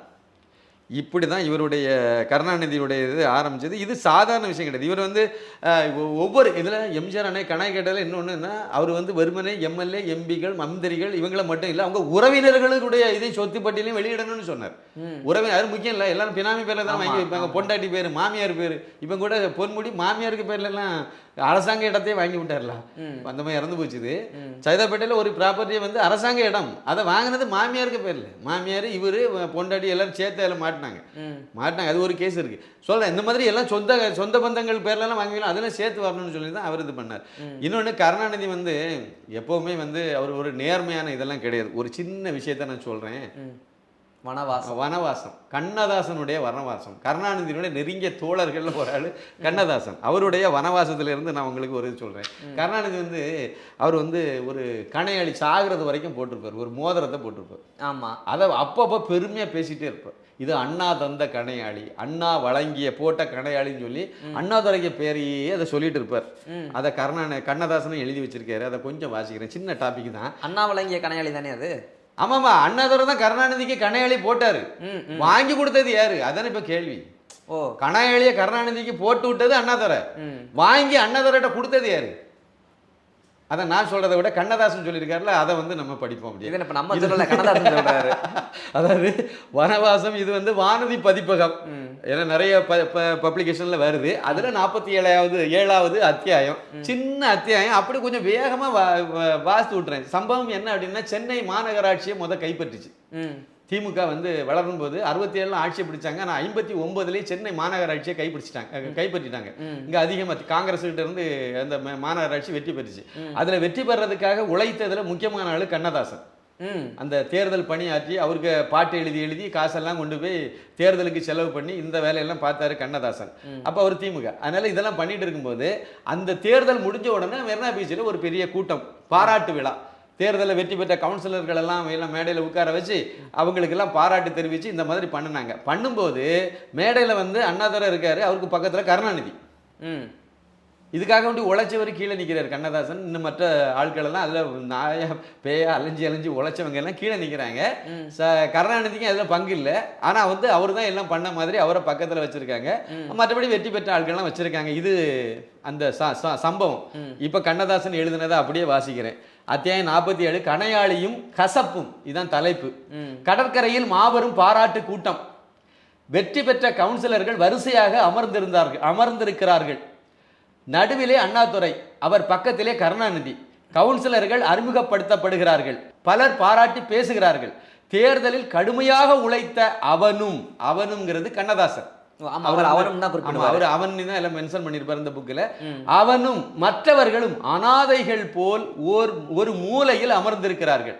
கீழே ஒரு மூலையில் இவங்க பட்டு இருக்காங்க. கருணாநிதி பேசுகிறார். அந்த வெற்றிக்கு தானே கஷ்டப்பட்டவர் போல் பேசுகிறார். இவ்வளவு பேர் ஜெயிப்பார்கள் என்று ஏற்கனவே தனக்கு தெரிந்ததாகவே பேசுகிறார். அடுத்தார் போல் அண்ணாதுரை சென்னை மக்களுக்கு நன்றி தெரிவிக்கிறார். காங்கிரஸை வீழ்த்திவிட்ட பெருமையை பேசுகிறார். வெற்றிக்காக உழைத்தவர்கள் பட்டியலை சொல்கிறார். அதில் தன் பெயரும் வரும் என்று அவன் காத்து கொண்டிருக்கிறான். அந்தோ அப்படி ஒருவன் உலகத்தில் இருப்பதாகவோ அவன் தேர்தலில் உழைத்ததாகவோ அவர் சிந்திக்க கூடவில்லை. அவர்ங்கிறது அண்ணாதுரை. அவன்கிறது கண்ணதாசன். கண்ணதாசன் வேண்டி உழைச்சதாகவோ எதுவுமே வந்து அவர் சிந்திக்கவில்லை. அண்ணாதுரை சிந்திக்கவில்லை. அது மட்டுமா அவர் செய்தார்? அது மட்டுமா அண்ணாதுரை செய்தாரு? வர்ணனைகளோடு ஒரு விஷயத்தை ஆரம்பித்தார். இதான் முக்கியமான டாபிக். நான் என் மனைவிக்கு நகை வாங்க கூட கடைக்கு சென்றதில்லை அண்ணாதுரை சொல்றார். எனக்கென்று கூட நான் நகை கடை ஏறியதில்லை. இன்று மதியம் வேகாத வெயிலில் ஊரெங்கும் அலைந்து கடையெங்கும் தேடி வாங்கி வந்தேன் ஒரு கணையாளி. அந்த கணையாளியை இந்த வெற்றியை ஈட்டி தந்த என் தம்பி கருணாநிதிக்கு அணிவிக்கிறேன். கூட்டத்தில் பெருத்த கரவொலி. கருணாநிதி வாழ்க என்ற முழக்கம். கூனி குறுகினான். யாரு? கண்ணதாசன். கூனி குறுகினான். பயன் கருதா உழைப்பு அரசியலில் எப்படி அலட்சியமாக ஒதுக்கப்படும் என்பதை அப்போதுதான் அவன் உணர்ந்தான். கண்ணதாசன் உணர்ந்தார். பெரிய ஜாதி இதுல ஒரு ஜாதி ரீதியாகவும் சில இது இருந்ததுங்கிறத அவர் சொல்லியிருக்காரு. இல்லைங்களா? பெரிய ஜாதிக்காரனையும் சிறிய ஜாதிக்காரனையும் ஒரே மாதிரியாக எப்படி ஜாதி வெறி ஆட்டி வைக்கிறது என்பதை அன்று அவன் நேருக்கு நேர் பார்த்தான். இவங்க ஜாதி இல்லாத அரசியல்னு சொல்லி இந்த திராவிடிய மாடல் இப்ப சொல்லிட்டு இருக்கு. அன்னைக்கு எப்படி இருந்துங்கிறத அன்னைக்கு சொல்லியிருக்காரு. அடுத்த பாயிண்ட், அண்ணாதுரை அவன் இதயத்திலிருந்து சரிய தொடங்கினார். அவரை வரம்பு மீறி புகழ்ந்து கொண்டிருந்த அவன் உள்ளத்தில் அன்றுதான் அவரை பற்றிய கசப்பான எண்ணம் உதயமாயிற்று. ஒரு களங்கமற்ற பக்தனை அன்று அவர் இழக்க தொடங்கினார். களங்கமற்ற பக்தன்கிறது கண்ணதாசன், அவருங்கிறது அண்ணாதுரை. இழக்க தொடங்கினார். அவன் இதயம் நெருப்பாகவே எரிந்தது. கூட்டம் முடிந்தது. அவர் கடற்கரை மரக்கலத்தின் மீது போய் அமர்ந்தார். ஒரு கட்டுமரத்துல போய் அண்ணாதுரை அமர்ந்திருந்தார். அவன் யாரு? கண்ணதாசன். நேரே அவரிடம் போனான். என்ன அண்ணா, இப்படி சதி செய்து விட்டீர்கள் என்று நேருக்கு நேர் கேட்டான். நேரவே அவர்கிட்ட வந்து என்ன அண்ணா இப்படி சதி பண்ணிட்டீங்களா அப்படின்னு சொல்லி கேட்கிறார். அட நீயும் ஒரு அவர் சொன்னார் அண்ணாதுரை, அட நீயும் ஒரு மோதிரம் வாங்கி கொடு, அடுத்த கூட்டத்தில் போட்டு விடுகிறேன் என்றார். ஓ, தலை சுத்துதோ? புரிந்து விட்டது. அட நீயும் ஒரு மோதிரம் வாங்கி கொடு, அடுத்த கூட்டத்துல போட்டு விடுகிறேன். நீ ஒன்றும் வாங்கி கொடுப்பா, அடுத்த கூட்டத்தில் போட்டுறேன். இது ஒரு பெரிய விஷயமா. இப்போ உடனே அதெல்லாம் திருப்பி கண்ணதாசன் கேட்கிறார் அந்த இடத்துல. அப்படித்தான் கருணாநிதியும் வாங்கி கொடுத்தாரா? கோவத்தை கேட்கிறாரு. அப்படித்தான் கருணாநிதியும் வாங்கி கொடுத்தாரா அப்போ அப்படின்னு சொல்லிட்டு இவரு கேட்கிறாரு. உடனே அட சும்மா இருப்பா, இவர் சொல்றாரு, அட சும்மா இரு, அடுத்த தேர்தல் வரட்டும் பார்த்து கொள்ளலாம் அப்படின்னு சொல்லிட்டு அண்ணாதுரை சொல்லியிருக்காரு. சொன்ன உடனே இவர் வந்து அவர் என்ன சொல்றதுன்னு இவர் பயங்கரமான கோவம்ல, அவரிடம் சொல்லிக் கொள்ளாமலேயே நடக்கலானான். அவன் கண்களில் நீள் மறி எழுதி இந்த மாதிரி இன்னும் கொஞ்சம் ஒரு பேராகிராஃப் எழுதியிருக்காரு. இப்ப விஷயத்த நீங்க பாருங்க. கருணாநிதிக்கு அணையாளி போட்டது அண்ணாதுரை. ஓகே, வாங்கி கொடுத்தது யாரு? கருணாநிதி தான். அதான் சாணக்கியத்தனம். இது மோசடி, பித்தலாட்டம். அப்போ அண்ணாதுரையே முதையே போய் ஒரு மோதிரத்தை வாங்கி கையில கொடுத்து அண்ணா இந்த இதுல மேடையில போடுங்கன்னு சொல்லி அவர்கிட்ட கெஞ்சி கூத்தாடி அண்ணாதுரையும் சரி வா நான் போட்டு தொலைகிறேன்னு சொல்லி மேடையில வச்சு இவன் தான் கூட்டத்துக்கு. ஏன்னா இப்ப மோதிரம் போடுறதுக்கு அவனுக்கு காரணம் சொல்லணும்ல. அப்ப வந்து இந்த வெற்றிக்கு காரணமானது கருணாநிதி தான். அவர் அயராது பாடுபட்டு எல்லாம் பண்ணி எடுத்து இப்ப பண்ணினாரு, வச்சாரு. 5 விஷயம் செலவழிக்காத ஆளு. கண்ணதாசன் பாட்டு எழுதி காசெல்லாம் வீணாக்கினவர், தேர்தலுக்காக செலவு பண்ணவர், அன்னைக்கு இதெல்லாம் பண்ணினவர் அவர். அது கடைசி வரைக்கும் அப்படிதான் வாழ்ந்தார் கண்ணதாசனை பொறுத்த வரைக்கும். ஆனா இதெல்லாம் இவர் இப்ப கணையாளியை போடணுமே, அதுக்கு வந்து ஒரு வர்ணனையோட வார்த்தையை சொல்லணும், அப்புறம் ஒரு காரணம் சொல்லணும். இதெல்லாம் சொன்னாங்க. காரணம் அண்ணாதுரை எப்படி நேர்மையான ஆளுன்னு சொல்றீங்க? கண்ணதாசன் சொல்லலை, நேர்மையான ஆளுன்னு சொல்லலை. இப்படிதான் இருக்கும் அரசியல்னா, இப்படிதான் இருக்கும். அவனா வெளியே வந்து நல்லா அண்ணா ஏன்னா மறைந்து போயிட்டாரு. திரைப்படங்கள் பாக்குற மாதிரி இருக்கு. அன்னைக்கே இப்படி யோசிச்சிருக்கிறாரு, கணையாளியை வாங்கி கொடுத்து கையில போடுங்கன்னு சொன்னாரு. எவ்வளவு பெரிய பாருங்க. இதுக்கு சாணக்கியத்தனம் என்னவா எடுத்துக்கிறது? நான் சாணக்கியத்தனம் எடுத்துக்கிறதா? இதுக்கு வந்து காப்பிரைட் ஹோல்டர் வந்து நான் கிடையாது, கண்ணதாசன். அவருக்கு வனவாசத்துல அவர் சொன்னதை தான் நான் வாசித்திருக்கேனே ஒழிய நான் வந்து ஏன் கற்பனையில நான் சொன்னது இல்லை. இந்த அளவுக்கு எப்படி கருணாநிதி வந்து இருப்பார் அப்படிங்கிறத, எந்த அளவுக்கு லெவலுக்கு அவர் என்னெல்லாம் பண்ணுவாருங்கிறதுக்கு இந்த ஒரு சம்பவமே போதும். இது வந்து கருணாநிதி அவர்கள் வந்து இந்த கட்சியில எப்படியெல்லாம் என்னெல்லாம் பித்தலாட்டம் பண்ணி எப்படியெல்லாம் மோசடியை கொண்டு வந்து கடைசியில் அவருக்கு மகனை எப்படி உருவாக்குனாரு. ஆமா, ஸ்டாலினை எப்படி கொண்டு வந்து இளைஞரணியில் கொண்டு வந்து ஸ்டாலினை எப்படி அப்புறம் வந்து செயல் தலைவராகி அப்புறம் வந்து அப்படி படிப்படியே எப்படி வந்து கொண்டு வந்து இன்னொருத்தரை எவ்வளோ மூத்த தலைவர்களெல்லாம் இருக்கும்போது இப்பவும் கூட இப்போ வந்து பொதுச் செயலாளர் இருக்க துறைமுருகன் தானே, அவரு தானே நீங்க வந்து அடுத்த செயல் தலைவராக்கலாம், துணை முதலமைச்சராகலாம். அவனுக்கு தகுதி இல்லையா? என்ன திறமை இல்லையா? என்ன இல்லை? இல்லைன்னா திமுகவில் இருக்கக்கூடிய பிடிஆர் பழனிவேல் தியாகராஜனை விட ஒரு திறமையான ஆளா உதயநிதிக்காரு? அவரை கொண்டு போய் நீங்கள் இப்போ துணை முதலமைச்சராக போகிறீங்க. இதெல்லாம் அன்னைக்கே அவர் செய்த பிளான், அதுபடி கரெக்டாக அது போயிட்டே இருக்கு. ஓங்கோல் குடும்பம் இப்படி தான் இருக்கும். இன்னொரு முக்கியமான விஷயத்தையும் சொல்கிறேன். இது ஒரு பக்கம். நான் ஏற்கனவே முதலாவதே சொல்லிட்டேன், இவருக்கு 3 பொண்டாட்டி அதிகாரப்பூர்வமாக. அப்புறம் இத்தனை நமக்கு தெரியாது. இது அதிகாரப்பூர்வமாக இருந்தது. ஒருத்தருக்கு ஒரு மனைவி இருக்கணுங்கிறதா நம்ம இது. ஆமாம். ஒரு மனைவி இல்லைன்னா இன்னொரு மனைவியை கல்யாணம் பண்ணிக்கலாம்.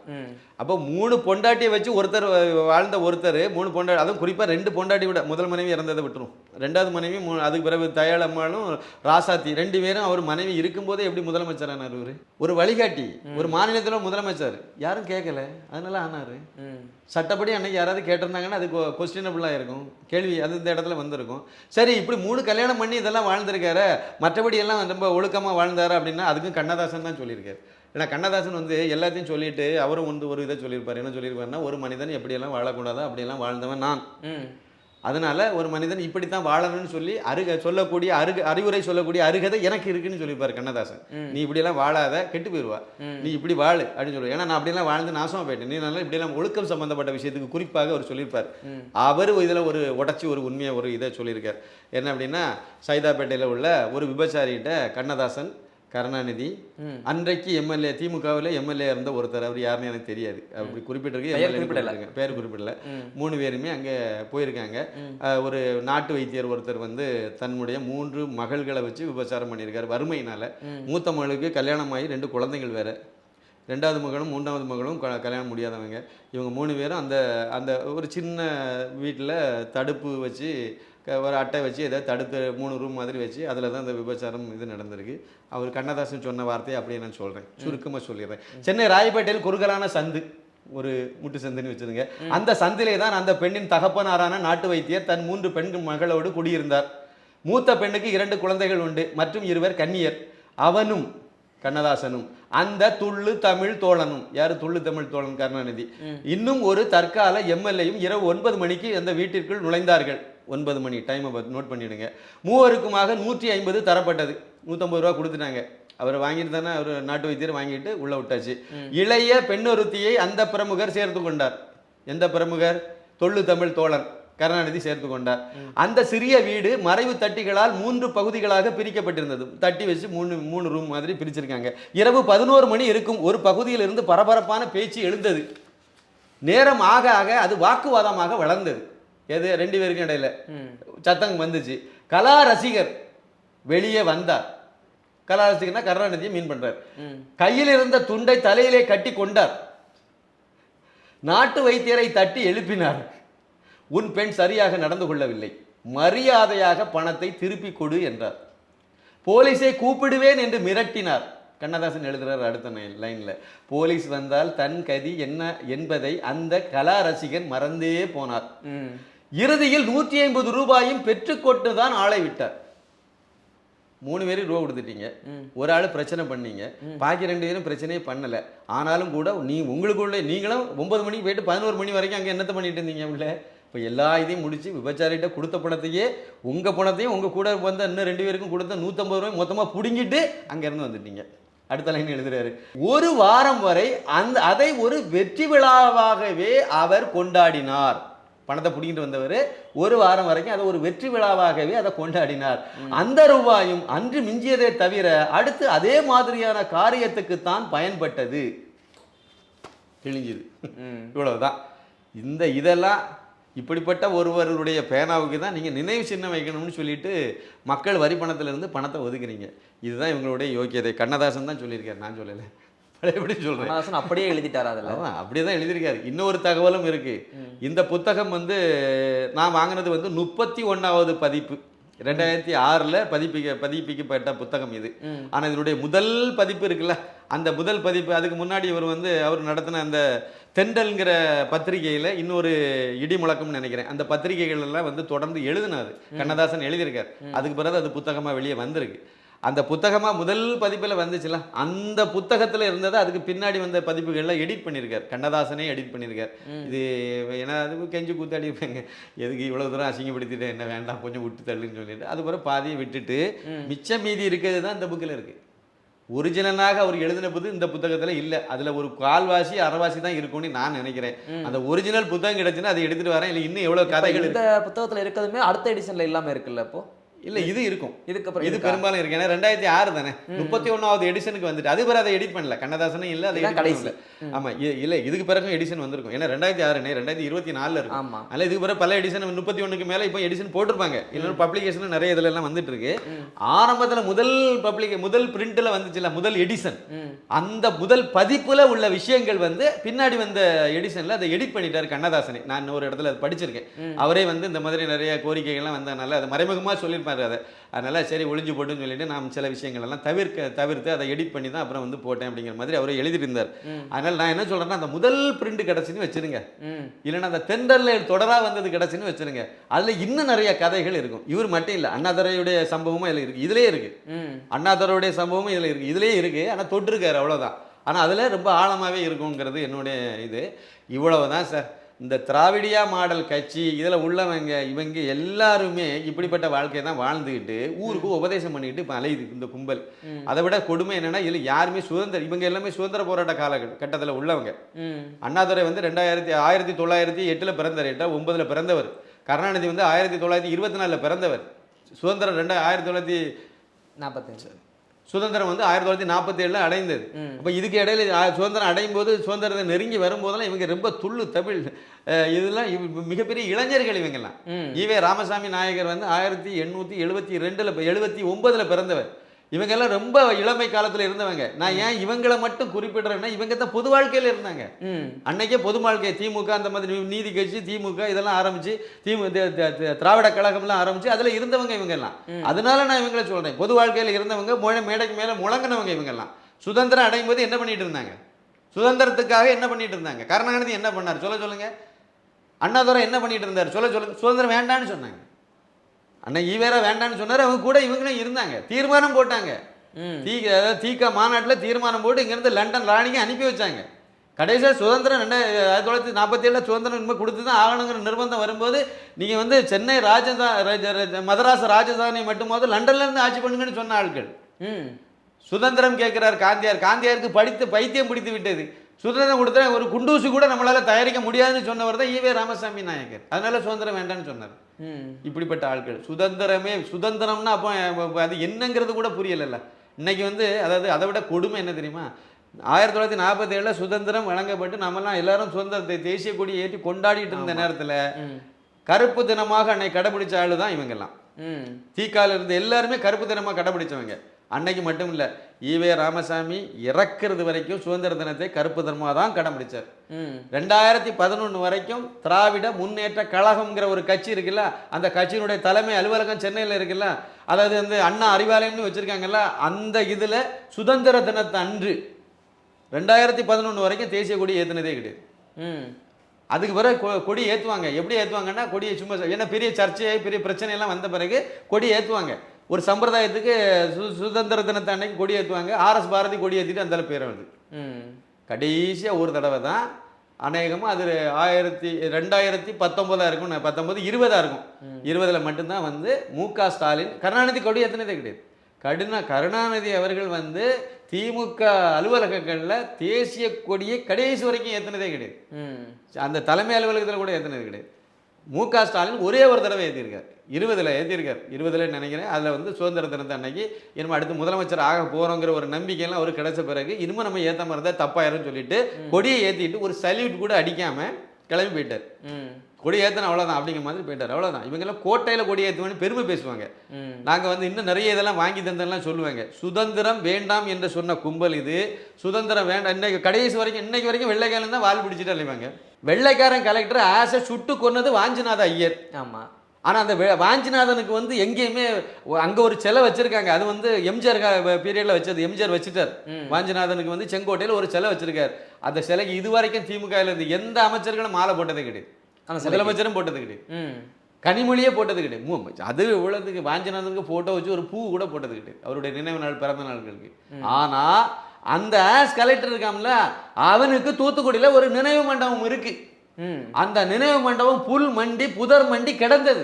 இப்ப 2021 இவங்க ஆட்சிக்கு வந்த உடனே முதல் செய்த திருப்பணி அந்த மண்டபத்தை சுத்தப்படுத்தி அந்த அதை வந்து பராமரிச்சு இப்ப நல்லா அழகுபடுத்தி வச்சிருக்காங்க. நம்ம வரி பணத்துல அதை புதுப்பிச்சிருக்காங்க. ஆஸ் கலெக்டர், வெள்ளைக்காரன் ஆஸ் கலெக்டருக்குடைய நினைவு மண்டபத்தை புதுப்பிச்சிருக்காங்க. ஆனா வாஞ்சிநாதனுக்கு எந்த நினைவு மண்டபமும் கிடையாது, ஒண்ணும் கிடையாது. அவருக்கு மரியாதையும் கிடையாது, இது வரைக்கும் பண்ணதே கிடையாது. இன்னும் ஒரு பெரிய கொடுமை என்ன தெரியுமா, ஆஸ் கலெக்டர் வந்து அவருக்கு சமாதி இன்னமும் பாளையங்கோட்டையில் இருக்கு. அதுக்கு இன்னொரு குரூப்பு போய் அதுக்கு மாலை போட்டுட்டு அலையுது. அது இருக்கட்டும். நான் என்ன கேட்குறேன்னா, வாஞ்சிநாதனுடைய சமாதி எங்க இருக்கு? எங்க இருக்கு? யார்ட்டையாவது கேளுங்க. அவருக்கு சமாதியே கிடையாது. அந்த உடலை துண்டு துண்டா வெட்டி காக்காய்க்கும் கழுகுக்கும் போட்டிருக்கான் வெள்ளைக்காரன். நரிக்கும் காக்காய்க்கும் கழுகுக்கும் நாய்க்கும் போட்டிருக்கான். அன்னைக்கு போட்டு அவரை வந்து அது அந்த உடல்ல இல்லாம ஆக்கிட்டான். ஆனா அவனை யோக்கியன்னு சொல்லிட்டு இருக்காங்க இவங்க. இந்த திராவிடியா மாடல் கும்பல் இன்னை வரைக்கும் இப்படி தான் கொடி பிடிச்சிட்டு இருக்காங்க. அதனால இவங்களுக்கும் சுதந்திரத்துக்கும் எதுவும் கிடையாது, இவங்களுக்கு நேர்மைக்கும் எதுவும் கிடையாது, இவங்களுக்கு உண்மைக்கும் ஒன்று சம்பந்தம் கிடையாது, இவங்களுக்கும் உழைப்புக்கும் சம்பந்தம் கிடையாது, இவங்களுக்கு ஒழுக்கத்துக்கும் சம்பந்தம் கிடையாது. இந்த இன்னைக்கு வரைக்கும் அதே ஃபார்முலாவில் அப்படியே தான் போயிட்டே இருக்கு. இல்லை, நீங்கள் சொன்னதின் அடிப்படையில் பார்க்கும்போது எம்ஜிஆர் அவர்கள் நீக்கப்பட்ட காரணத்திலிருந்து கணக்கு கேட்டார்லேருந்து ஒழுக்கம் வரைக்கும் எல்லாமே புதிய கருத்துக்களாக இருக்கு. என்னுடைய தலைமுறை சேர்ந்தவங்களுக்கு இது புதுசாக தானே இருக்கும்.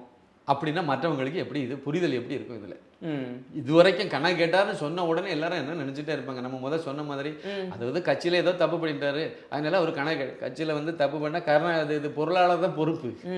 கட்சியில் கணக்கு வழக்க பார்க்கறதே இருக்கு பொருளாளர். அப்போ ஏதாவது ஒரு இடத்துல தப்பு பண்ணிட்டாங்க, பணத்தை அதிகமாக செலவு பண்ணிட்டா பொருளாளர் தான் பதில் சொல்ல வேண்டிய இடத்துல இருப்பார். ஆனால் அவரே கணக்கு கேட்டார்னா, ஆனால் மக்களை எப்படி புரிய வச்சிருக்காங்க, கட்சிக்குள்ளால கணக்கு கேட்டார், அதனால கட்சி விட்டு நீக்கப்பட்டார். கட்சியில் கணக்கு கேட்கல, கட்சியில் இருந்த நிர்வாகிகளை நீ ஒழுக்கமாக இருன்னு சொன்னார், நேர்மையாக இருன்னு சொன்னார், ஊழல் பண்ணாதேன்னு சொன்னார். அதனால அந்த மாமனிதனை கட்சியை விட்டு நீக்கினாங்க. அதுக்கு தான் இது ராமச்சந்திரனுக்கு போட்டு அதுக்கு கடைசியில் அவருக்கு மரணம் அடையிறது வரைக்கும் கதற வச்சுட்டாங்க. தமிழக மக்கள் கதற வச்சுட்டாங்க. அதுக்கு பிறகு திருந்தவா செய்தாங்க? திருந்தவே இல்லையா? இன்னைக்கு வரைக்கும் சாமி சிலை இடிக்கிறது, கோயில் இடிக்கிறது, இந்துக்களை இழிவுபடுத்தி பேசுறது, அதே தானே. மு.க. ஸ்டாலின் வந்து கருணாநிதியோட அது ஒழிஞ்சிடும்னு நினைச்சோம்லாம். அது பிறகு மு.க. ஸ்டாலின் வந்த உடனே கொஞ்சம் நேர்மையா இருப்பாரு, எல்லோ மதத்துக்கும் பொதுவானவரா இருப்பாருன்னு அப்படி நான் கூட அப்படிலாம் எதிர்பார்த்தேன். மாலை மலையில வேலை பார்க்கும்போது அப்படிதான் நினைப்பேன். எனக்கு இவருக்கு மேல ஒரு மரியாதை இருந்துச்சு. இப்ப இல்ல. இருந்துச்சு. இவர் என்ன, இவர் கொஞ்சம் நேர்மையா இருப்பாரு, என்ன இருந்தாலும் அவரு இந்து மதத்தை இழிவுபடுத்தி திட்டிட்டுலாம் நடந்தாரு கருணாநிதி. ஆனா இவர் அந்த மாதிரி இருக்க மாட்டாரு அப்படின்னு சொல்லி நான் நினைச்சிருந்தேன். ஆனால் அது பிறகு தான் தெரிஞ்சுது இது அதை விட டேஞ்சரான ஆள். இன்னமும் நிறைய கோயில்களை இடிக்கிறதுலேருந்து எல்லாம் அதை மட்டுமே தான் செய்துட்டு இருக்காங்க. அல்ல இது எந்த காலத்துலையும் இவங்க திருந்த மாதிரி ஆர்ஜின் இது தானே, ஜீன் ஒன்று தானே, அது தானே வந்துட்டு இருக்கு அப்படின்னு நினச்சிட்டோம். ஓகே சார், பல்வேறு தகவலை தெரிவித்திருக்கீங்க. தொடர்ந்து பேசுவோம். நன்றி. மிக்க நன்றி. நன்றி, வணக்கம். இந்த சேனல் 5 தமிழில் சப்ஸ்கிரைப் பண்ணுங்கள், லைக் பண்ணுங்கள், ஷேர் பண்ணுங்கள். ரொம்ப நல்ல சேனல், மக்களுக்கான ஒரு சேனல். நீ கட்டாயமாக பகிருங்க. நன்றி.